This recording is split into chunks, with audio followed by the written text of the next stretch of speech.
Attention everyone, Wayfair's Black Friday preview sale is here early. Right now, get up to 70% off everything home and everything you need for the season ahead.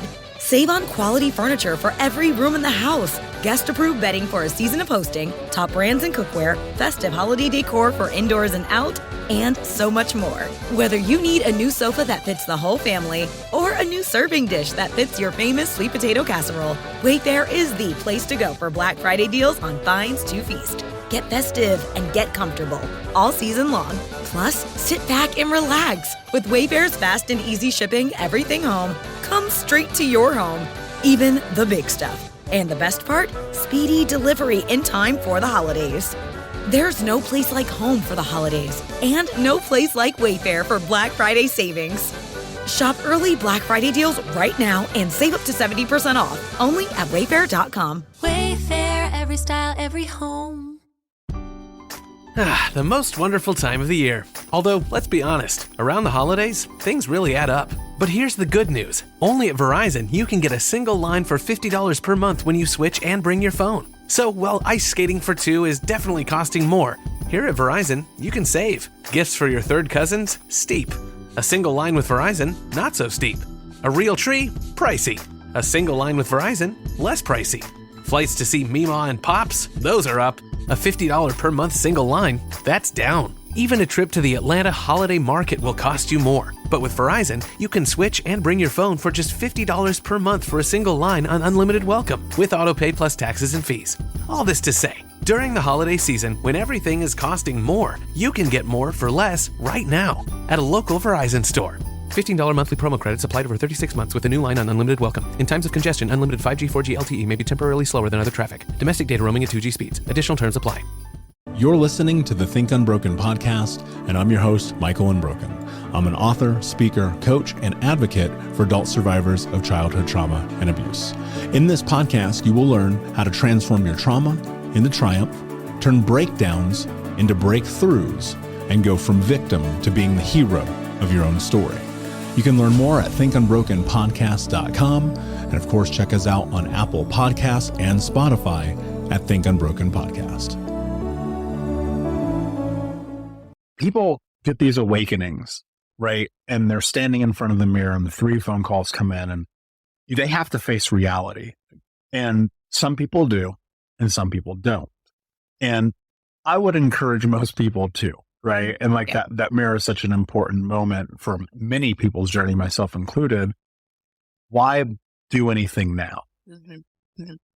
Yeah. I mean, for me, I think that I was in a place where I was so tired. And I think, first off, you have to do that. If you want your life to shift, if you want to change, you're going to have to take action at some point. And I think that people do have to get to a point where they are so tired and they are so beaten down. I was in a space where like one thing would fall, right? Like my relationship would fall, but I still had my business to kind of fall back on. I still had my health to fall back on. But when something is ripped from you completely, when your health is ripped, when your relationships are ripped, when your business, your source of income is all ripped from you, I think that there comes a moment where you have to choose. How tired are you? Like, do you want to shift? Do you want something to be different? And that was the point. I hit that point. And some people don't choose it in that moment. But I can say this, when I did choose it and I decided, okay, there's something not working, something that I'm doing isn't working. And I think a lot of people in the personal development field, they get to this place because they invest in talk therapy. They invest in going to summits. They invest in all of these things where people are preaching, I can change your life. I can change your mindset, which is where I was. And they get frustrated. They get jaded because they wake up and nothing has shifted. And that's a really hard, like I want to normalize that. That's a really hard place when you've been so beat down by the personal development world. It's a hard place and a hard time to look at yourself and say, wait a second, there's still something that's being missed here. And my goal hopefully is to show people that there is a different way. You've got to start to look at the language of the nervous system. You've got to start looking at the body versus doing all of this mindset work.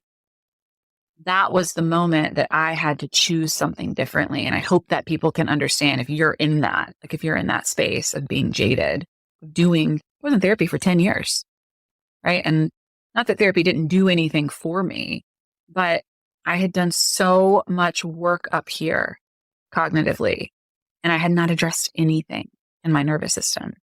And that's where we have to start to shift the conversation around if you want lasting change, if you really want to shift your life, you've got to be able to get the whole approach, the body approach. Okay. And this is delicate, right? Because here's what I think about all the time.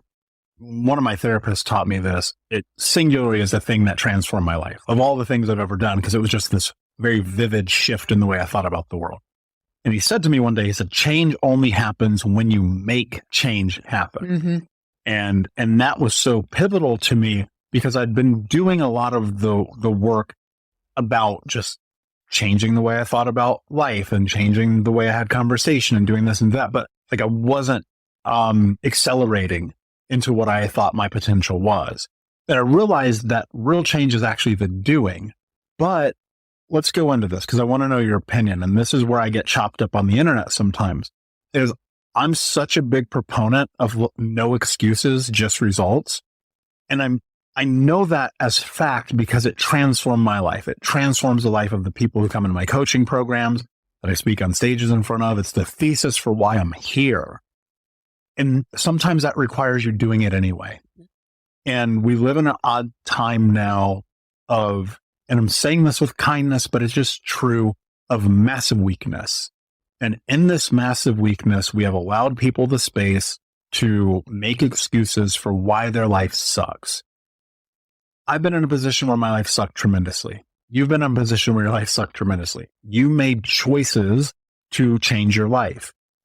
One of the things that I see people say all the time in the work of somatic work in regard to change is that you can't do it if you're not in a regulated nervous system.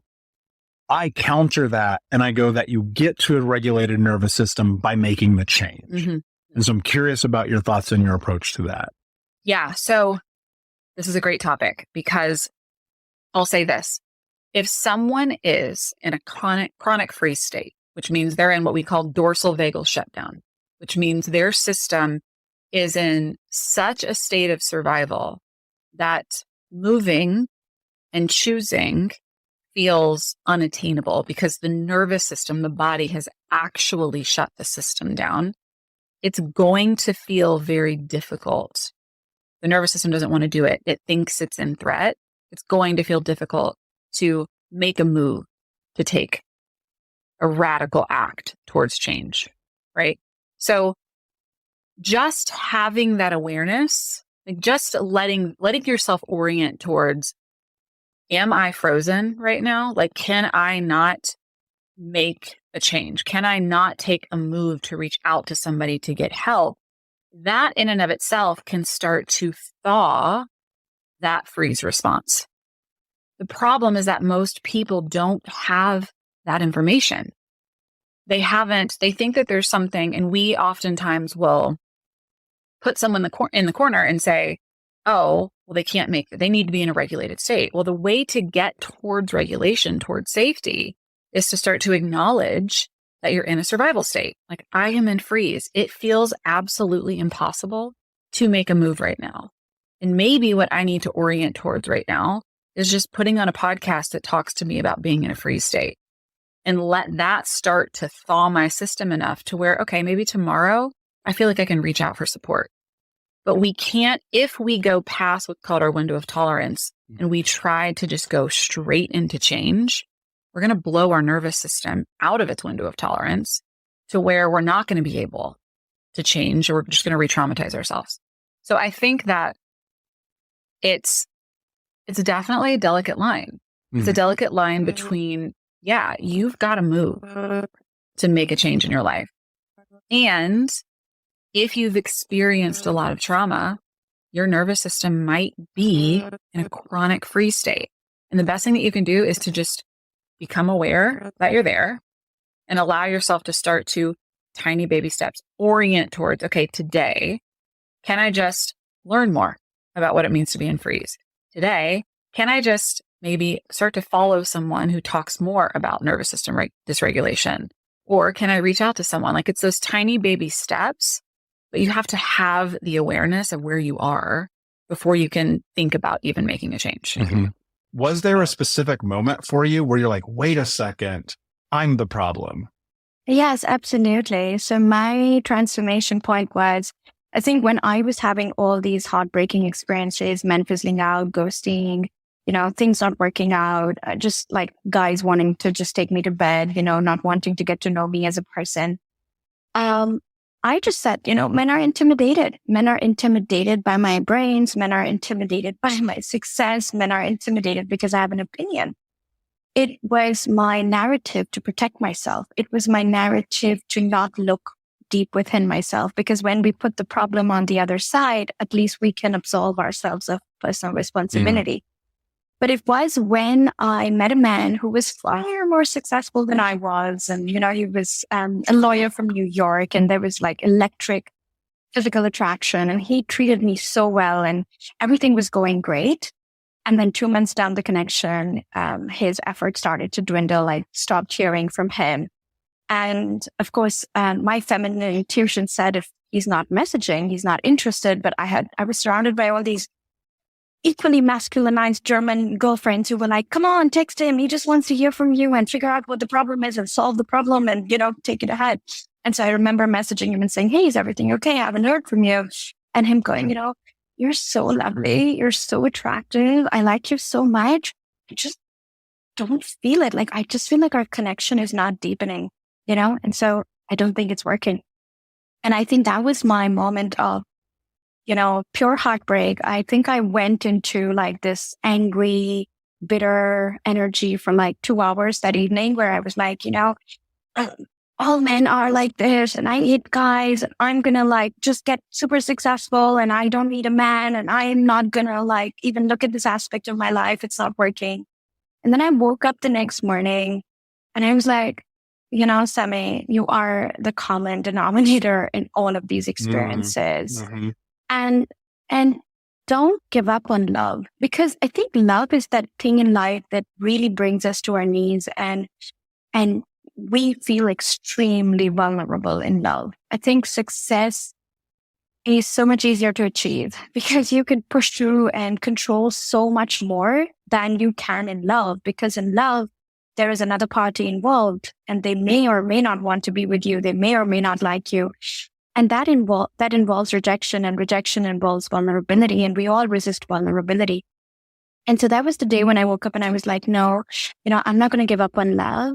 I know I have a very good heart, and I know the man who's going to really get to experience the real Sami is going to be so lucky. And I'm going to work for that. Like, I'm going to work to like bring out that real Sami. And of course it was a journey, because, the men I was attracting before I did the inner work, and before I, which today I call my 6-step love success framework, today I call it that. But back then, I understood that I was just showing up with a mask in dating. I had a mask on and I had walls up, and nobody could really experience the real Sami. It was just like the strong, successful facade. It was the impression I wanted to give men. And so the work involved, putting that mask down and letting the man in front of me see the true me, even if it felt uncomfortable, even if it felt scary, even if it brought up fears of judgment and rejection. Sami, one of the things that you said, I want to go back into, because I think it's actually incredibly important. And I think it's one of the things that may help a lot of people who are listening, particularly to this show. Growing up in traumatic households, growing up in abusive households, growing up in households without love or bearing witness to love, or seeing this idea of love not really exist or not feeling valid or worthy of it. So many people give up on it. They're just like, I don't want to deal with this. I'm not deserving. I'm not worthy. No one will ever love me. I personally have had that experience when I was younger, before really stepping into and doing the work. And I'm so curious, for people who are already giving up or have given up on love, like, how do we help them? Okay, so I think what really works for my clients is to depersonalize this experience of love first and foremost. So let me explain that. You see, love feels very personal. Rejection feels very personal. The concept of worthiness and not being good enough feels very personal. The idea of putting yourself out there and not being liked or not being attractive to some people that you like can feel very personal. So what is important is to depersonalize this whole intimidating idea of love and start to approach it from the perspective of a skill set that you can develop. So put the emotions aside and ask yourself, what are some skills I can develop that will help me show up as a healthy partner, that will help me show as a confident dater, and help me see, and evaluate the other party also from those principles and also from that skill set. So for me personally, I put my emotions aside and I developed the skill set of confidence. I developed the skill set of showing in my feminine energy. I developed the skill set of speaking my truth. I developed the skill set of drawing my boundaries. I developed the skill set of authenticity. And so when I started to approach everything as a skill set, it was more exciting. It felt less intimidating. And it actually felt like I could make progress and I could win and I could put a tick mark on my checklist of, I have this skill set. I have this skill set. I have this skill set.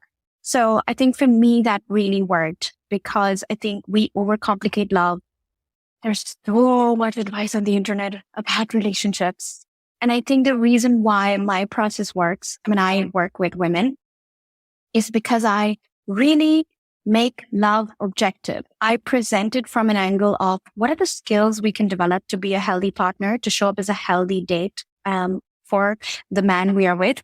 And what are some healthy principles we want to look out when we are choosing a partner? And then what are some skill sets to develop to be healthy in a relationship, to communicate in a healthy way in a relationship, to speak your truth in the relationship? And so everything feels less personal and more like a skill set that one can cultivate.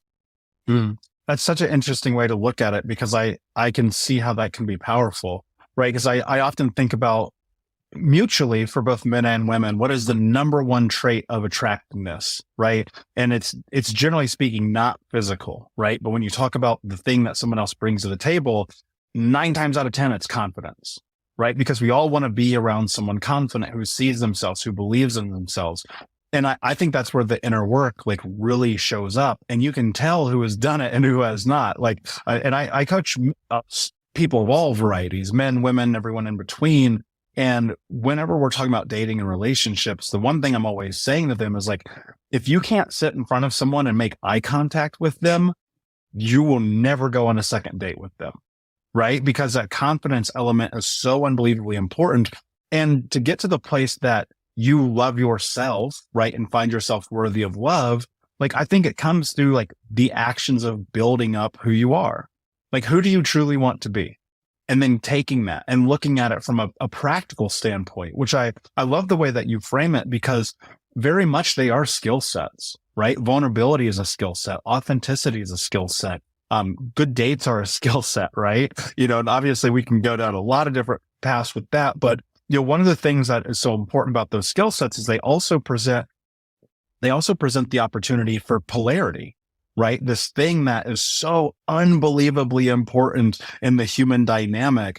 And so I think in order to really to understand that first, can you define a couple of things for us, right? Because I really want people to understand this. When I understood this, it changed my life forever. And I mean that genuinely.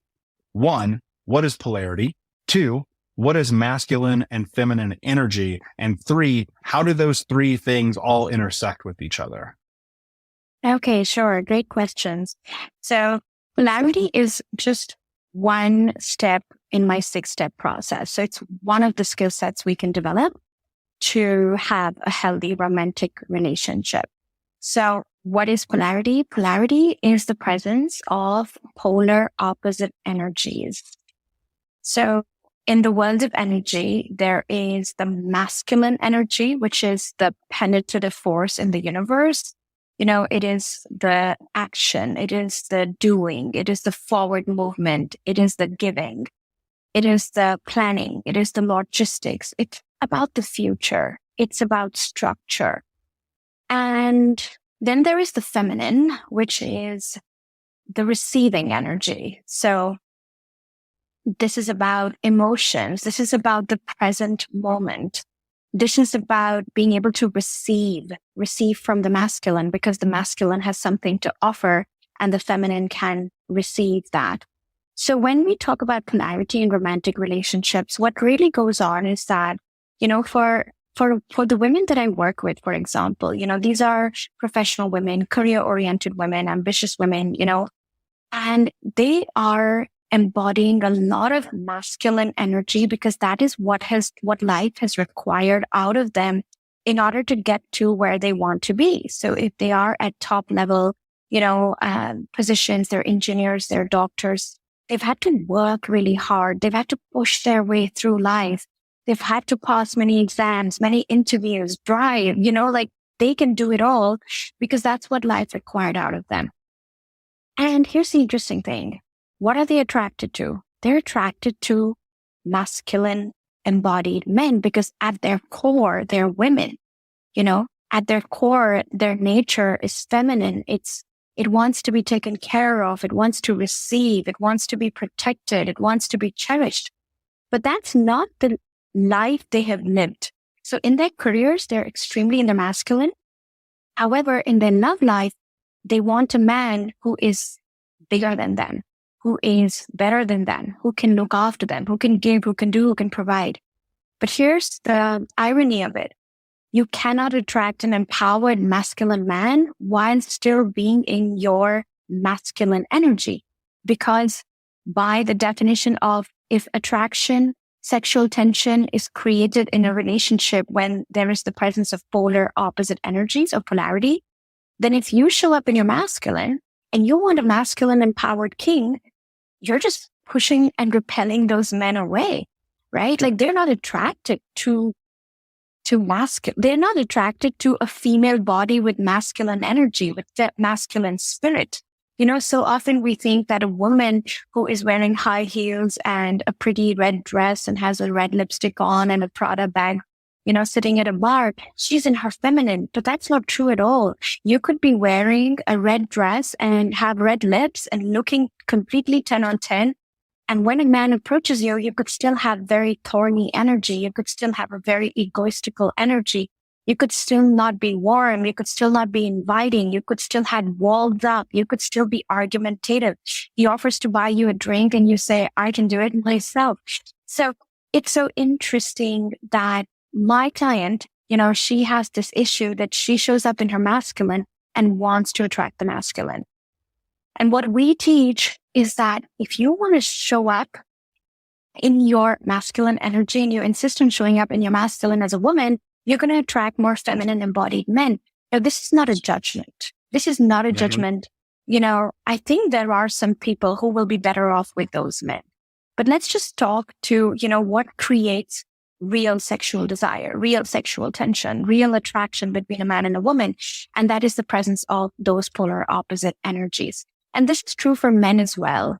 So, of course, the more you are laid back and the more you are not in your full masculine force, the more you will attract, women who are in their masculine because you're more in your feminine, but you want to attract a feminine woman, right? So if you want to attract a more feminine embodied woman, a more receiving, resting woman, then you have to step up more in your masculine force.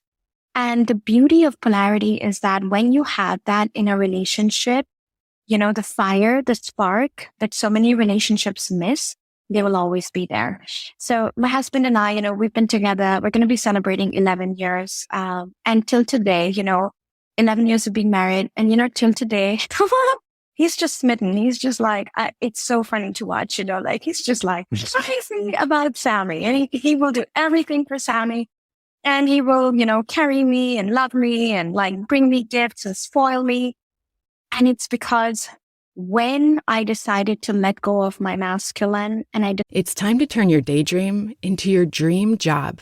Wix gives you the power to turn your passion into a moneymaker with a website that fits your unique vision and drives you towards your goals. Let your ideas flow with AI tools that guide you, but give you full control and flexibility. Manage your business from one dashboard and keep it growing with built-in marketing features. Get everything you need to turn your part-time passion into a full-time business. Go to Wix.com.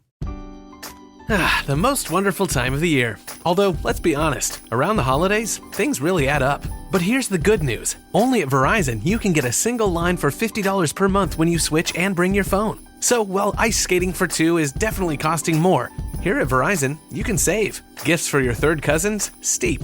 A single line with Verizon? Not so steep. A real tree? Pricey. A single line with Verizon? Less pricey. Flights to see Mima and Pops? Those are up. A $50 per month single line? That's down. Even a trip to the Atlanta holiday market will cost you more. But with Verizon, you can switch and bring your phone for just $50 per month for a single line on unlimited welcome, with autopay plus taxes and fees. All this to say, during the holiday season, when everything is costing more, you can get more for less right now at a local Verizon store. $15 monthly promo credits applied over 36 months with a new line on unlimited welcome. In times of congestion, unlimited 5G, 4G LTE may be temporarily slower than other traffic. Domestic data roaming at 2G speeds. Additional terms apply.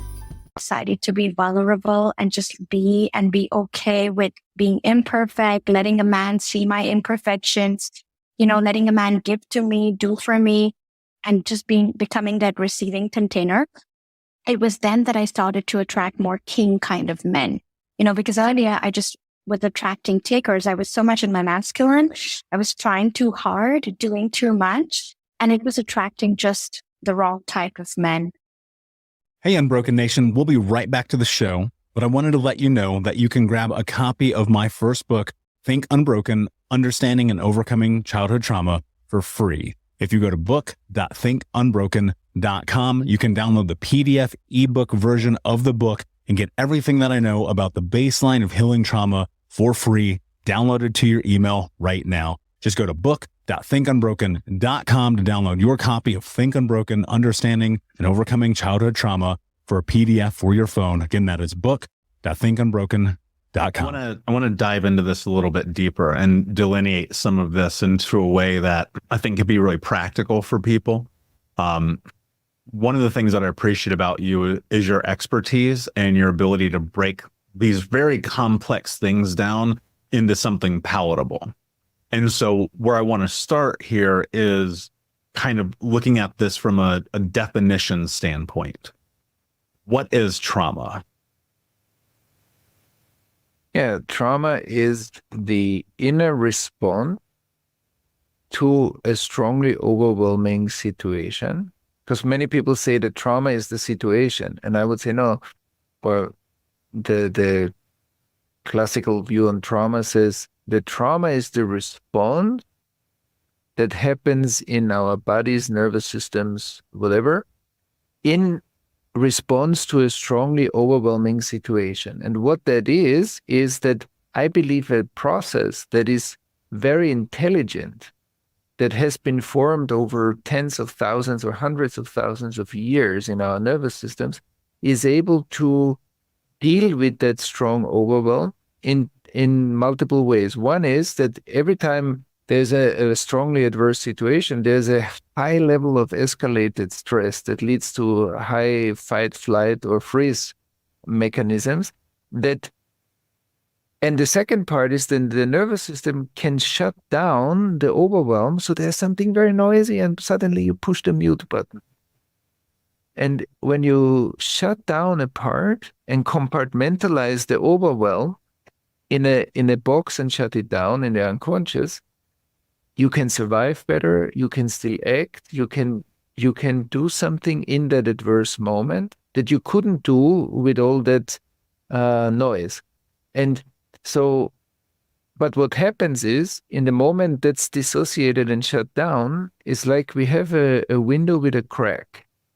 So from that moment on, when something just comes a little bit closer to touch that place, we get really triggered. And we see the world not anymore as an interdependent whole, but we feel separate. And these are also the trauma symptoms. You have high escalation of stress, trigger, hyperactivation. You have hypo, you feel numb, you feel distant, you feel disengaged and indifferent, and you feel separate. So, and then it's me and them, it's us and them. It's like the whole story of separation that is, in a way, the reenactment of the next cycle of trauma already is built into that. And so that's, let's say, it's a bit more complex than what I can say in these short words, but that would be for me a description of the trauma response and maybe the symptoms that many of us can identify in ourselves, that either we are very stressed or we become distant and checked out, indifferent, has nothing to do with me. Yeah.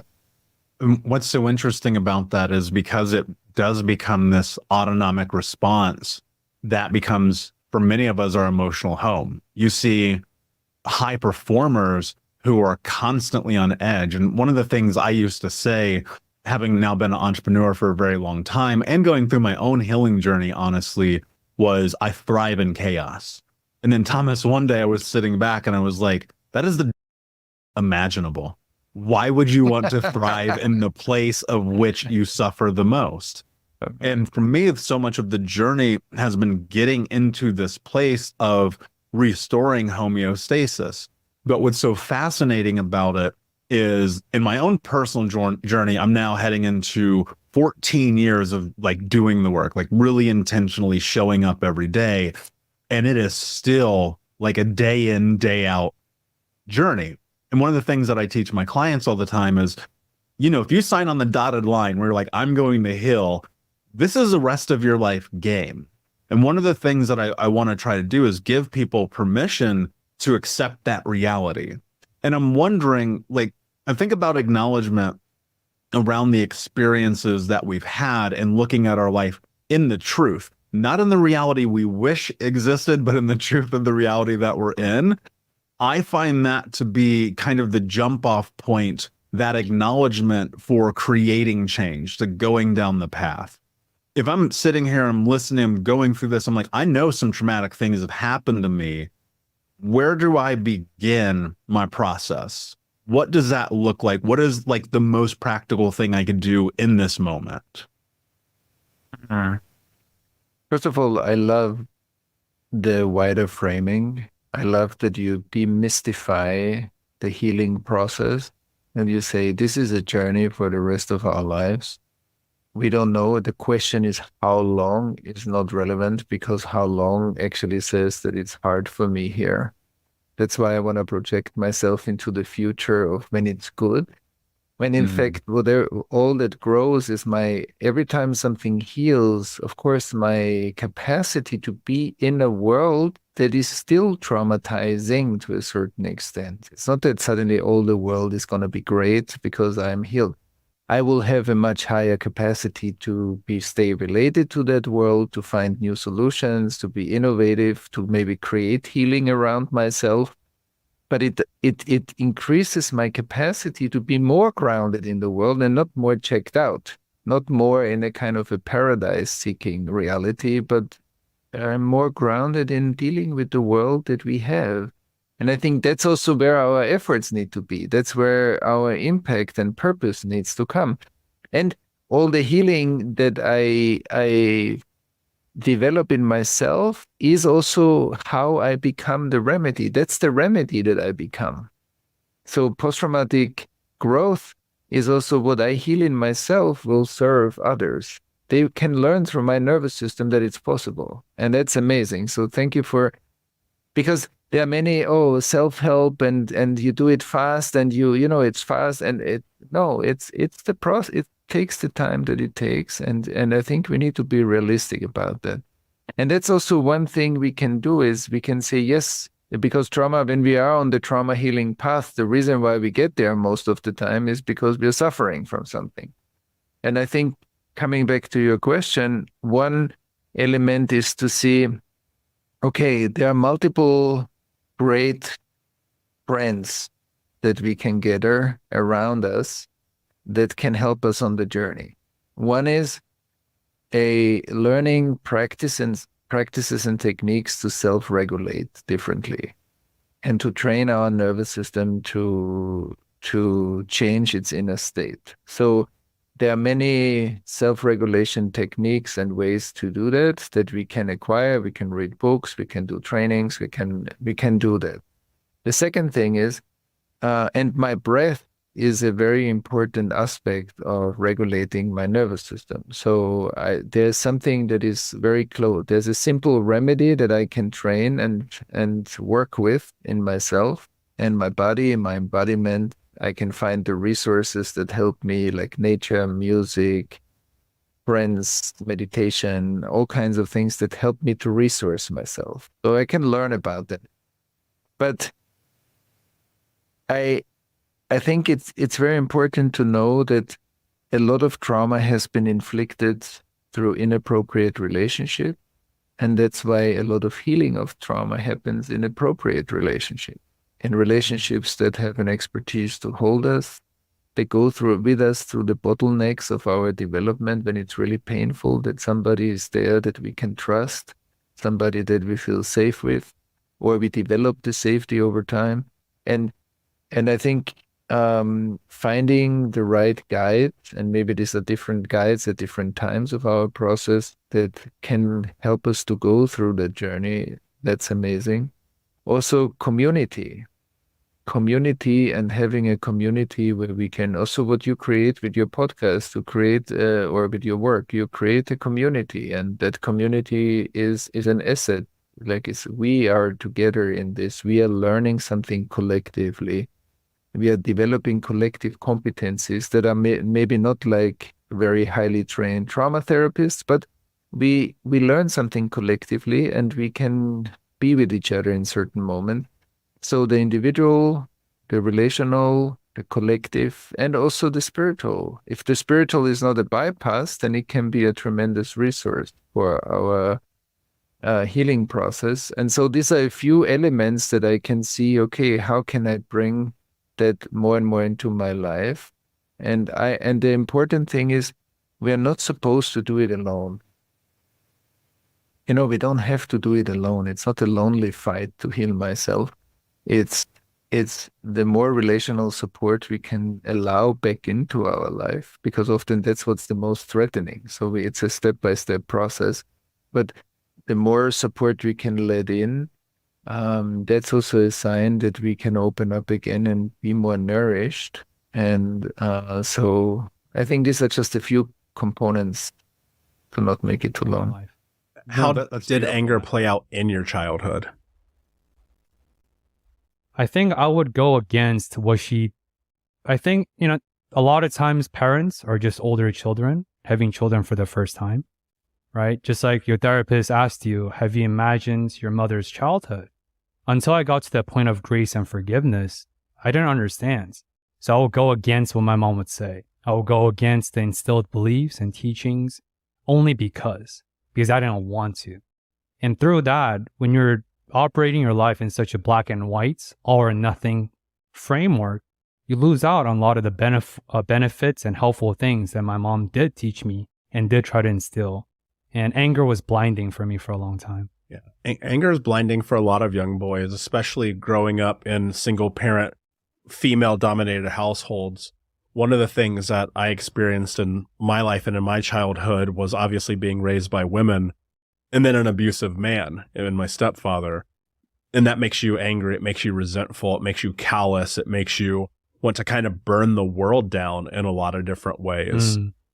The opposite of it, which I don't know if this was your experience or not, so I'm very curious about it, is it actually feminized me in a lot of ways. Like, I was a young boy who was deeply in feminine energy, being raised by a woman, even though I was unbelievably angry. Dude, one time I got suspended from elementary school for stabbing a kid with a spork.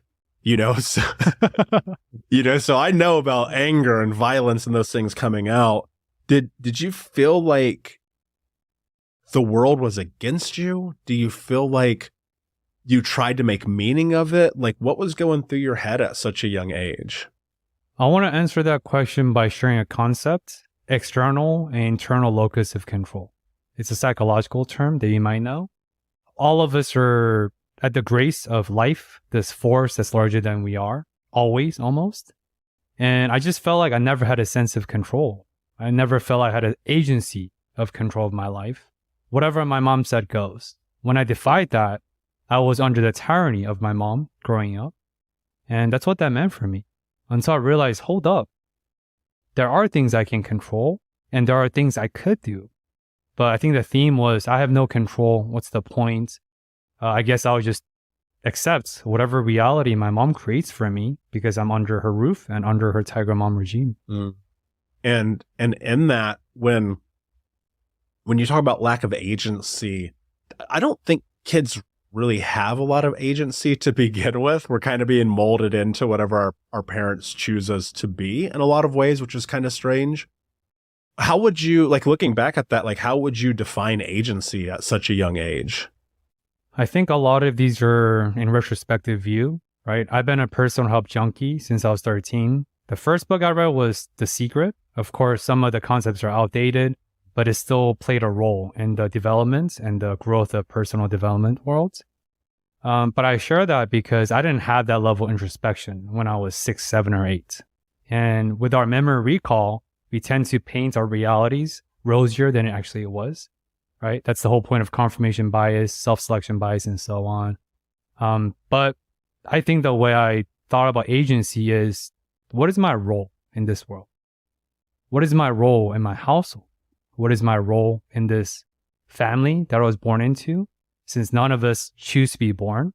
That's why I feel like parents have more responsibility than children do. It's a philosophical thing that I hold. I think our parents owe us more than we owe our parents, even as an Asian. Because I didn't choose to be born, but I'm very grateful that I was born. But I think agency is, for me, what is my role and what can I do about it? I want you to go deep into this, and we have time, and I think this is a really important conversation.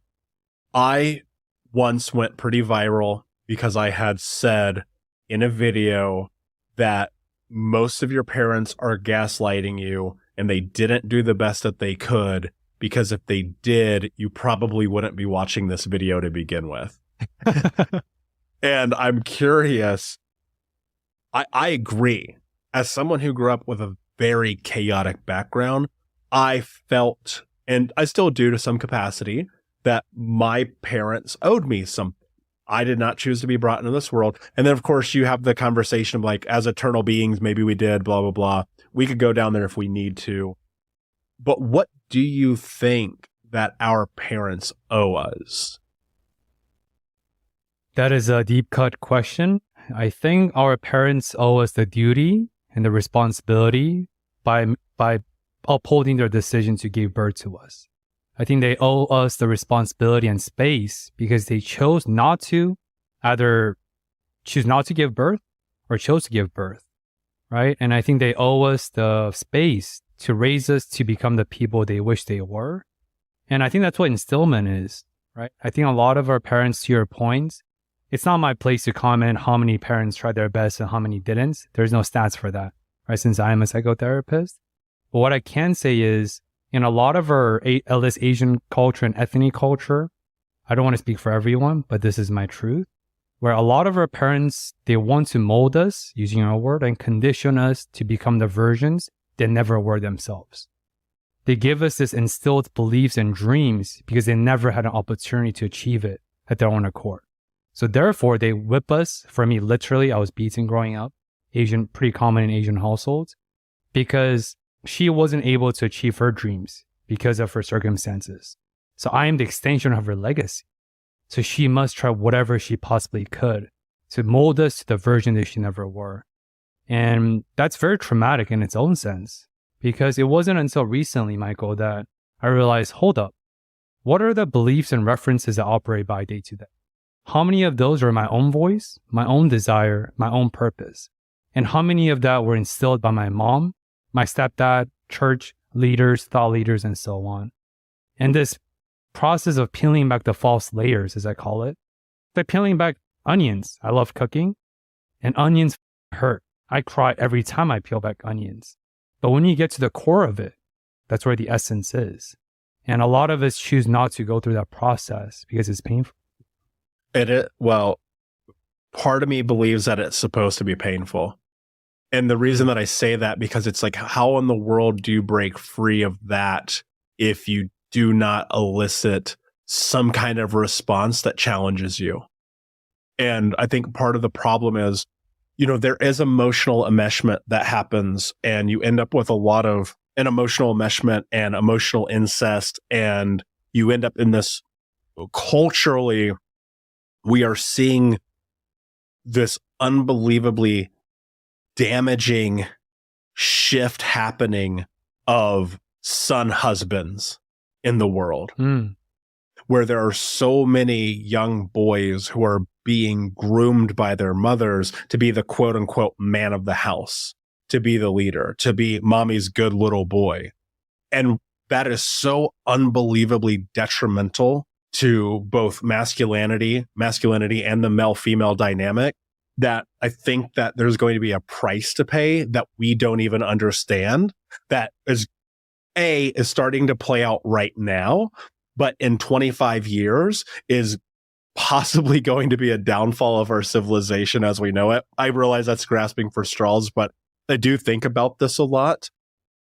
Growing up, because I think this is really important, because obviously you've created a ton of success in your life. You have an amazing podcast. You serve the country. You're a psychotherapist. You've been able to create success. But I also believe that there is a price to success. And that price to success often begins in our childhoods. For me, I went the opposite way. I was like, I know that I will create the life that I want by being a massive contrarian, by going against the grain, by doing the complete opposite that everyone ever tells me to do. And so I'm wondering, with the expectations of a tiger mom, with these cultural expectations, with I assume, I'm guessing, probably a ton of bullying, especially growing up Asian in LA. Like, what were the pressures that you put on yourself? And then what were the pressures that your mother put on you that defined who you are as a man? I think the concept that enters that is productivity dysmorphia. I work out a lot, right? You're 6'4", 230 pounds. I'm a veteran, as you said. So a lot of men, we struggle with modern body dysmorphia. Men and women alike, especially if you're a former athlete, especially so. But what we're not talking about is productivity dysmorphia. Whenever I'm in this in-between spaces of not being hyper-productive or rest, I know you give yourself the grace of gaming all day once every couple of months, right? I don't know how to deal with these in-between moments. Some of my most depressive moments are when I'm in a chill stage, when I'm just doing 40 hours a week, since I have a full-time job and a business. I don't know how to embrace chillness. I don't know how to embrace the rest. Idleness is this demonic word in American culture. But idleness just means inaction. If you think about law of thermodynamics, right? Every action has reaction. But to do that, you have the pauses and the buffering space in between. And I don't know how to do that. This is my growth edge. I need to work through it. But going back to your question, I think that's the biggest thing my mom instilled in me, is if you're not always achieving something, which is my core identity and my core belief I'm working through being an overachiever. If you're not achieving something, you're worthless. If you're not amounting to something, then you lack. If you're not doing X, then you don't have the Y. But productivity dysmorphia is something I think a lot of men, especially like you and I, can relate to. And I'm sure a lot of the clients you coach. Thank you so much for listening to Think Unbroken. Please share this episode with someone who could use it and help us move forward in our mission of ending generational trauma in our lifetime. And if you would, please take 5 seconds to pop on iTunes or Spotify, hit that 5-star, leave a review. And you can also reach out to us on social at Michael Unbroken or at Think Unbroken. And of course, you can check out our YouTube channel at Think Unbroken. Thank you for being a part of Unbroken Nation, my friends. And until next time, be unbroken. We'll be right back to today's show, but before we do, I want to let you know that you can get a free copy of my first book, Think Unbroken: Understanding and Overcoming Childhood Trauma, when you leave a review for the podcast on Apple Podcast, either on desktop or on your phone. All you have to do is go to Apple Podcasts, look up Think Unbroken, click follow in the top right, and then go and leave a review at the bottom. And when you leave that review, screenshot it and send it over to book.thinkunbroken.com, where you can upload your contact and mailing information, and we will send you a free copy of this award-winning best-selling book, absolutely free, including shipping. Just go to book.thinkunbroken.com to upload your screenshot review from Apple Podcasts for the Think Unbroken podcast. And until next time, my friend, be unbroken. I'll see ya.